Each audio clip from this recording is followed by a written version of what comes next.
We are proud of the role that we played in the creation of the State of Israel, and we will certainly mark the centenary with pride. This was what Theresa May had to say about the 100-year anniversary of the Belfor Declaration. But what exactly happened on November 2nd, 1917, and what was the Belfor Declaration all about? These 68 words were a historic promise given to the early Zionist movement by the British government for the establishment in Palestine of a national home for the Jewish people. Sir Arthur Balfour, then Foreign Secretary of Britain, wrote in a public letter to a famous British Zionist, Lord Walter Rothschild, which read, His Majesty's government views with favour the establishment in Palestine of a national home for the Jewish people, and will use their best endeavours to facilitate the achievement of this object, it being clearly understood that nothing shall be done which may prejudice the civil and religious rights of existing non-Jewish communities in Palestine, or the rights and political status enjoyed by Jews in any other country.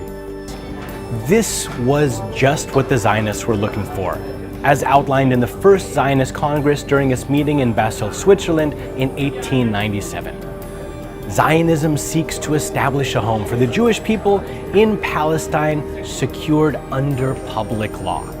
Earlier, Theodor Herzl, their founder, had failed to realize this purpose when he couldn't get support from the Ottomans or any other European ruler. But this declaration basically laid out the foundation for the State of Israel. And since the second part of the agreement, where it talks about protecting the civil and religious rights for non-Jewish communities in Palestine, was never implemented, it resulted in a great injustice towards the Palestinian people, as thousands of them lost their homeland with the creation of this new Jewish state, and the ones who remained are being treated like second-class citizens. I think the late British author and journalist Arthur Koester summed it up best when he said, "One nation solemnly promised to another nation the country of a third." What were they thinking? Well, you see, Great Britain was in the midst of World War I, and one of its biggest foes was the Ottoman Empire. So they employed the tried and tested strategy of divide and conquer. They were giving the Arabs the promise of complete and final liberation in return for rebellion against the Ottoman rulers. The Crown had decided Palestine's for the Jews, thus ensuring a perpetually divided Middle East. And 31 years after the Balfour Declaration, the State of Israel was founded. But it's not 100% certain that this was the initial goal of the British government.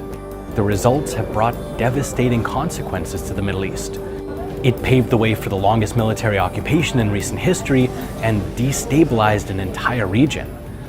So should the UK government be proud of this landmark letter? Or should they come to terms with the reality of what it's done?